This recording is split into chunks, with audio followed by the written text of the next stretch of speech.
Boker Tov à tous et Chodesh Tov. On arrive enfin au mois de Kislev. Alors Kislev, c'est un mois de lumière, c'est un mois de joie. Et c'est le mois aussi où il y a Hanouka. Maintenant, Hanouka, il arrive seulement à la fin du mois, dans les 26. Mais en attendant d'arriver à Hanouka, on doit déjà comprendre comment arriver à Hanouka et comment se remplir de lumière face à ce mois. Et on sait que qu'est-ce qui s'est passé pendant Hanouka, c'est que les Grecs, en fait, ils ont voulu enlever l'identité juive. Et comment ils ont fait ça? Ils nous ont interdit de faire les circoncisions, la Brit Mila. Ils nous ont interdit de faire le Shabbat. Ils nous ont interdit d'enseigner dans les écoles. Ils nous ont interdit de faire des mariages de façon juive. Et en fait, ils voulaient complètement nous enlever notre connexion avec Akadosh Baruch Hu. Ils se sont dit, les Juifs, on en a marre de ce peuple. Ils perdurent depuis des années. Et la seule façon qu'on peut les enlever et les anéantir, c'est en les déconnectant de leur Dieu. Et donc, ils ont essayé de nous déconnecter à partir de là. Maintenant, on sait que le propre de Hanouka, c'est d'allumer ces fameuses bougies. Et on nous dit qu'il y a trois façons d'allumer ces bougies. Alors la première, qui est la halakha basique, c'est d'allumer chaque jour une bougie. On dit ner ish ou beto. Ça veut dire que chaque homme de la maison, il doit allumer un ner pour Hanouka. Ça veut dire qu'il y a 8 jours de Hanouka, on serait censé allumer chaque jour un ner et donc allumer en tout 8 ners. Ça, c'est la halakha basique. Ensuite, il y a une façon de faire mieux, c'est qu'on nous dit qu'il faudrait allumer une bougie pour chaque membre de sa famille. Ça veut dire que par exemple, si une personne, sa famille, elle est composée de 6 neshamot, il devrait allumer chaque soir 6 bougies. Et on nous dit une troisième façon encore d'allumer les bougies de Hanouka, c'est ce qu'on fait nous maintenant, c'est que chaque soir, on allume une bougie en plus selon le jour de la semaine. Le premier jour, une bougie, le deuxième jour, une bougie, le troisième jour, une bougie. Et donc on se pose la question, c'est que si ça suffisait d'allumer une seule bougie. Alors pourquoi on nous donne les deux autres façons de faire? On n'a qu'à nous donner la halakha au plus simple. Pourquoi est-ce que on nous dit qu'il y a deux autres halakhot et qu'en plus on a adopté la troisième? Ça, on va y répondre plus tard. Maintenant, on sait que chaque mois du calendrier juif, il a une lettre qui lui correspond. Et dans le Chodesh qui se lève, la lettre qui lui correspond, c'est la lettre Samer. C'est une lettre qui est ronde. Et donc, elle a une forme qui est ronde. Le nom, c'est le Samer. Et le Samer, ça représente l'ismor. Ça veut dire compter sur quelqu'un, se reposer sur quelque chose. Et aussi, ça correspond à smicha, qui veut dire un tampon. On va expliquer ça. Et que la valeur numérique du Samer, c'est le numéro 60. Et donc, on a dit que les Grecs, ils voulaient nous anéantir spirituellement. C'était une guerre spirituelle. Et on va comprendre combien cette guerre qui a eu lieu il y a des années, elle est actuelle aujourd'hui. Et donc nous, en fait, on est juifs grâce à nos traditions. C'est parce qu'on va faire une brit mila, c'est parce qu'on va se couvrir la tête pour les hommes et pour les femmes, c'est parce qu'on va mettre les tefilines, etc. Et en fait, on comprend que la religion, c'est quoi? La religion, finalement, c'est une transmission. C'est une transmission, c'est une survie. Ça veut dire qu'à travers nos traditions, on se transmet la religion. Et donc, on sait que comment la Torah elle a été donnée au peuple juif, c'est que Hachem il a transmis la Torah à Moshe Rabbeinu, qui ensuite l'a transmis à Yehoshua Binoun, que Yehoshua il l'a transmis aux Ékénim, et ainsi de suite.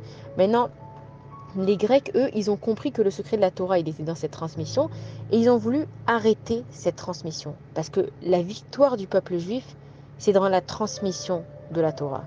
Maintenant, on comprend que quand Hachem il a passé la Torah à Moshe, il y a eu une certaine transmission. Quand Moshe Rabbeinu il a passé cette Torah à Yehoshua, il y a eu une autre transmission. Quand Yehoshua il a passé, et puis ainsi de suite, en fait, la transmission elle a changé, puisque Moshe Rabbeinu c'était Moshe Rabbeinu, Yehoshua Binoun c'était Yehoshua Binoun, les Ékénim c'était les Ékénim, et puis nous, ce que nos arrière-grands-parents ils ont reçu comme transmission, c'est parce que nous on a reçu aujourd'hui. Donc on comprend par là que ce qui nous dit Akadosh Baruch Hu, c'est que chaque génération, elle a sa façon de transmettre la Torah. Et la façon de transmettre la Torah, c'est à travers la Emouna. C'est que chaque époque, elle a ses épreuves, et donc chaque époque, elle a sa Emouna qui lui correspond, et elle a les raisons pour lesquelles la religion, elle existe.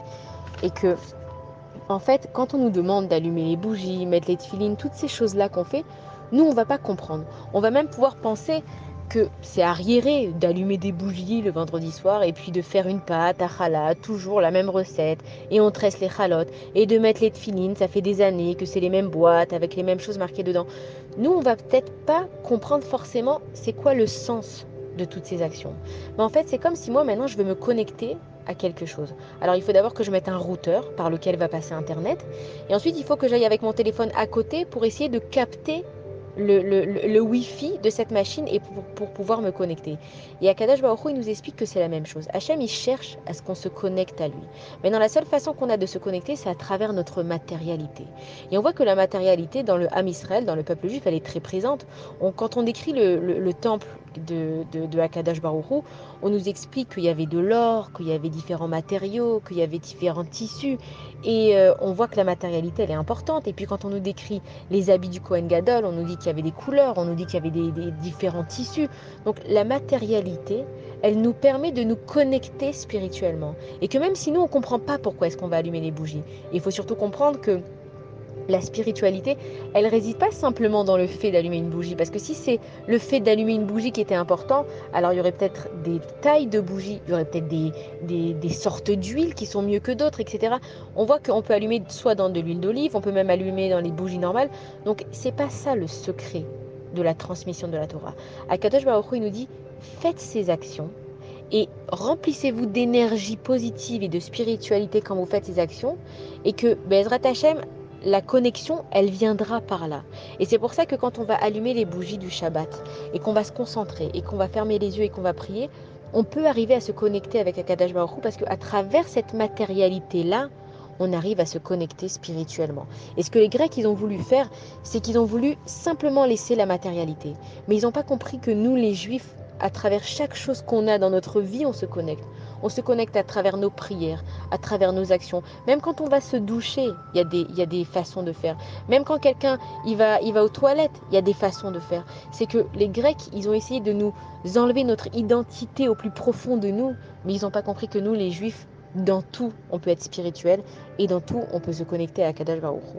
Maintenant, on a vu aussi que la lettre Samer, sa valeur numérique, c'est 60. Et le numéro 60, il revient beaucoup quand on va parler de la cache-route, de le fait de manger cachère. Et on nous donne un exemple. On nous dit que si j'ai une casserole de viande, qui est la taille qu'elle est, et que dedans il y a une goutte de lait qui devrait tomber. Donc comme nous on sait qu'on ne doit pas mélanger le lait et la viande, a priori on se dit qu'on devrait jeter toute la casserole. Et en fait on nous explique une halakha, un principe dans la Torah qui est batel beshishim, l'annulation par 60. Ça veut dire que si la goutte d'eau, la goutte de lait qui est tombée dans cette casserole, elle est 60 fois moins importante que le contenu, alors elle s'annule. Ça voudrait dire que si nous, les Bnei Israël, on arrive à ce que 60% de la population, on arrive à se connecter avec Akadosh Baruch Hu, on arrive à être proche d'Hachem, alors le reste de la goutte qui pourrait être impure, il va être annulé. Et en fait, c'est un secret magnifique, parce que là, on est dans une guerre, on a envie de gagner, et puis on se dit, mais si c'est une guerre spirituelle, comment on va arriver? Il y a des gens qui font le bien, il y a des gens qui font le mal, et on nous explique que si la majorité, 60%, c'est un peu plus que la majorité, mais ça veut dire que si 60% des Bnei Israël, ils arrivent à se travailler dessus et à être proches d'Akadosh Baruch Hu, et à être connectés avec Akadosh Baruch Hu, on aura ce commandement de Batel Beshishim. Tous les mauvais décrets, ils seront annulés. Maintenant, la lettre Samer, ça a une forme ronde. Et dans la Kabbalah, quand quelque chose a une forme ronde, on compare ça à En Sof, à l'infinité. Et qu'est-ce qui est infini dans ce monde? C'est Akadosh Baruch Hu. Et en fait, quand on prend la Torah, d'accord, et qu'on étudie les différentes sciences de la vie, on peut étudier que ce soit l'anatomie, on peut étudier les plantes, on peut étudier les animaux. Quelqu'un qui a la sagesse et l'intelligence nécessaires et qui étudie ça, il comprend qu'il y a un créateur dans ce monde. Donc peu importe ce que tu vas étudier dans ta vie, finalement c'est un cercle. Tout revient à Akadosh Baruch Hu, et c'est le signe du mois de Cheshvan que peu importe où tu vas, ce que tu fais, où tu essayes de t'échapper, dans quel pays tu essayes de partir, tout revient à Akadosh Baruch Hu. Et donc en fait, les Grecs, ce qu'ils ont essayé de faire, c'est de nous casser dans nos actions qui font qu'on est juif. Par exemple, le mariage. Ils nous ont pas interdit de faire des mariages, mais ils se sont dit tu peux te marier, mais venez on se mélange, venez on se marie en mixte. Ils nous ont pas interdit de danser, mais ils voulaient qu'il n'y ait plus de séparation entre les hommes et les femmes. Ils nous ont pas interdit de faire notre religion en vrai, mais ils ont voulu intégrer leur religion à eux dans la nôtre. Ils nous ont pas interdit de faire du sport, mais ils ont voulu nous inculquer leur sport à eux à l'intérieur de nos idéologies. Et en fait, quand les nations, ils essayent de s'intégrer dans notre religion, de s'assimiler à nous, c'est là qu'on perd notre identité. Et en fait, notre identité, c'est quoi? Un juif, comment il s'identifie? Un juif, il va pas s'identifier parce qu'il est français, parce qu'il est américain, parce qu'il est portugais ou parce qu'il est corse. Non, ça c'est sur le papier, ça. Un juif, il va s'identifier parce qu'il est juif, tout simplement par une smicha. Comme un rave quand il étudie, et qui connaît le sujet dans lequel il étudie, on lui donne une smicha, on lui donne un tampon, ça y est, tu es rave. Et le juif, c'est pareil. Une fois que la Torah, elle t'a été transmise, que ta maman, elle t'a donné, donc la religion, on sait qu'elle passe par la mère, ta maman, elle a fait de toi que tu es juif, tu as un tampon sur toi que tu es juif. Donc peu importe où tu vas, peu importe quel drapeau tu vas essayer de brandir, sache que tu es un juif. Et en fait, ce qu'il faut qu'on comprenne, c'est comme si j'ai un lingot d'or. Donc on sait que par exemple le lingot d'or, c'est quelque chose qui est immensément précieux. Avec un lingot d'or, si tu en avais même plusieurs, tu pourrais acheter le monde entier. Mais si je prends ce lingot d'or et que je le donne à un enfant qui meurt de faim, il va le jeter ce lingot d'or. Tu vas lui dire mais tu te rends pas compte, c'est énorme ce que tu as dans la main, tu peux devenir le plus riche du monde. Lui il va te dire mais je m'en fous, moi j'ai faim. Ça veut dire quoi? Ça veut dire que le lingot il n'est pas apprécié parce que il n'est pas au bon endroit. Donc si un juif, il doit changer son identité parce qu'il n'est pas apprécié, ça veut simplement dire qu'il n'est pas au bon endroit. Et on voit maintenant qu'il y a une montée d'antisémitisme qui n'est pas possible dans tous les pays du monde. Mais si le juif maintenant, il a besoin de cacher son identité, mais c'est qu'il n'est pas à sa place. T'es juif, tu dois être fier d'être juif. Ça n'a jamais été une honte d'être juif. Justement, c'est que ce qui n'est pas important, on ne lui donne pas d'importance. Si le monde entier, il est en train maintenant de monter contre les juifs, c'est que depuis le début, d'abord, ils nous haïssent et que, en plus, ils nous donnent tellement d'importance. Le message, il est pour nous. Est-ce qu'on se rend compte qui on est? On est des juifs. On doit être fiers. On n'a pas à se cacher. On n'a pas à avoir honte. Et surtout, on n'a pas à dire au peuple, mais on est comme vous. On n'est pas comme vous. C'est ce que les Grecs, ils ont essayé de faire avec nous. Mais vous regardez, vous êtes comme nous. Vous avez deux yeux, vous avez un nez, vous avez une bouche, vous êtes comme nous. Vous avez envie de faire du sport, vous avez envie de vous amuser, mais vous êtes comme nous, les juifs. Alors venez, on se marie ensemble. Venez, on se mélange. Non, on n'est pas comme vous. On vous apprécie, on vous tolère, on vous demande la même chose, de nous apprécier, de nous tolérer, mais nous, on n'est pas comme vous. Et en fait, ce qu'il est en train de nous faire passer comme message à Kadosh Baruch Hu à travers ce mois de Kislev, c'est que depuis la nuit des temps, la Torah, elle est transmise. Elle a été transmise différemment à chaque génération. Pourquoi? Parce que chaque génération, elle a un challenge qui est différent. Et donc, qui c'est qui peut transmettre les choses? C'est quelqu'un qui connaît les valeurs et qui connaît l'idéologie d'un juif. Et donc, si on réfléchit à ça, tout le monde pourrait être un leader en fait. C'est quoi un leader? Un leader, c'est quelqu'un qui sait où il doit aller avec les bases qui sont solides. Donc on peut être tous des Moshe Rabbeinu. On peut être tous des Yehoshua Binoun. On est tous des Sarah Imenu des temps modernes. On a tous des messages à faire passer, que ce soit à travers nos familles, que ce soit à travers nos réseaux sociaux, que ce soit à travers nos communautés, peu importe, Akadosh Baruch Hu, il a donné une mission à chacun et chacun il doit trouver elle est où sa mission. Mais ce que ce mois de Kislev, il vient nous dire, c'est Mil Hachem Elai. On verra plus tard quand on fera la voice de Hanouka. C'est que Matityahu, il s'est levé, c'était une toute petite entité par rapport au reste du peuple juif. Il a dit, mais attends, moi je suis juif, moi je porte le nom de Akadosh Baruch Hu. Ils veulent me détruire, je vais me battre avec mes idéologies de juif parce que je sais que c'est là la vérité. Et la vérité, elle triomphe toujours. Donc Matityahu, il a dit, Mil Hachem Elai. Qui c'est qui veut se battre avec moi pour Akadosh Baruch Hu? Et c'est notre guerre actuelle. C'est que les nations du monde, elles sont en train de nous dire, bon, allez, tu choisis quoi comme camp? Tu veux aller habiter en Eretz Israël? Tu t'associes au peuple juif? Ou alors tu penses que t'es comme nous, t'es français, t'es portugais, t'es corse, etc. Mais vous croyez qu'ils connaissent pas la différence? Vous croyez que Hitler, il marchait mot, que son nom soit maudit? Il a cherché à savoir qui c'est qui avait une étoile juive ou une kippa ou qui c'est qui habitait là ou là? Lui, il savait. Il a dit un juif, c'est un juif. Il peut se réveiller à n'importe quel moment parce qu'il a une flamme à l'intérieur de lui qui peut être ravivée par un Shema Israël, par une chanson, par la vue de quoi que ce soit. Les goïms, ils savent qui on est. Et nous, on essaye de se cacher. Et nous, on a peur de leur montrer qui on est. Il faut qu'on soit tous des leaders de notre propre idéologie. Et il ne faut pas qu'on ait peur de montrer qui on est. Et c'est ça la guerre du mois de Cheshvan. Akadosh Baruch Hu, il va nous remplir de lumière. On ne sait pas où on en est. On espère que c'est la guerre du Mashiach. On nous dit on est dans la guerre de Gog ou Magog. On n'est pas sûr. Alors on ne prend pas de risque. Mais par contre, la guerre pour Akadosh Baruch Hu, elle a eu lieu depuis la nuit des temps. Et on n'a pas besoin de Gog et Magog. On n'a pas besoin que le Mashiach il soit à la porte pour se battre pour Akadosh Baruch Hu. Et le message de ce mois avant qu'on arrive à Hanouka, parce que quand on va arriver à Hanouka, on va prendre les armes, comme il a fait Matityahu. Et on va dire, moi je suis du côté de Akadosh Baruch Hu.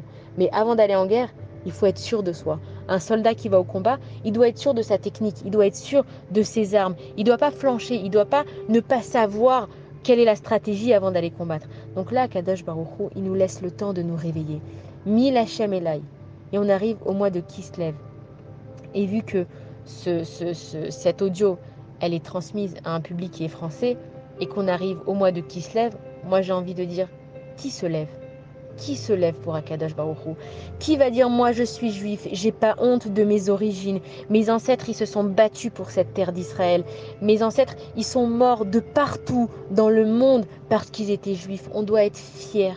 On doit être fiers et on ne doit pas se cacher et on ne doit pas chercher à s'assimiler et surtout pas répéter l'erreur et dire aux Grecs mais on est comme vous, on est français, on est portugais, on est américain. Non, on est juif. Notre cœur il appartient à la terre d'Eretz Israël. Ceux qui peuvent monter en Eretz Israël, qui ont les moyens, qu'ils le fassent. Ceux qui ne peuvent pas et qui restent en France, soyez fiers d'être juifs. Alors on n'a pas dit évidemment d'aller dans les rues et de crier à tout le monde que vous êtes juifs et de provoquer. Mais la guerre, elle se passe dans vos cœurs avant. Dites à Hachem que vous êtes fiers. On a vu les maranes qui étaient obligés de se convertir pendant l'Inquisition. Alors il y avait ceux qui se sont complètement convertis. Il y avait les maranes, c'est qu'ils faisaient la religion en cachette. C'est dans votre cœur qu'elle se passe la guerre. Mais soyez fort dans votre tête et soyez fort dans votre cœur. Et dites à Akadash Baruch Hu quel camp vous allez choisir. Et c'est ça la guerre d'aujourd'hui qui est spirituelle. Dans quel camp tu te mets? Est-ce que tu es avec Akadash Baruch Hu? Tu acceptes les événements et tu vis avec? Ou est-ce que tu préfères te ranger du côté de ceux qui cachent leur identité? Alors je nous souhaite à tous de pouvoir bien comprendre où est notre place, quelle est notre identité, et surtout de faire honneur à tous nos pères, nos ancêtres qui se sont battus pour être juifs, qui se sont battus pour avoir une terre et une armée. Aujourd'hui, on a une terre et une armée. Tout le monde est le bienvenu en Eretz Israël parce que cette terre, elle appartient à tout le monde. Alors Bezrat Hashem, que ce mois il soit rempli de lumière, qu'Akadosh Baruch Hu nous donne la victoire parce que la victoire, elle nous appartient. Elle prend du temps à venir parce qu'on n'est pas encore tous bien soudés et pas sûrs de ce qu'on veut. Mais Akadosh Baruch Hu, il ouvre les portes à tout le monde. Bezrat Hashem. Je nous souhaite un bon mois de Kislev et beaucoup de bonnes nouvelles.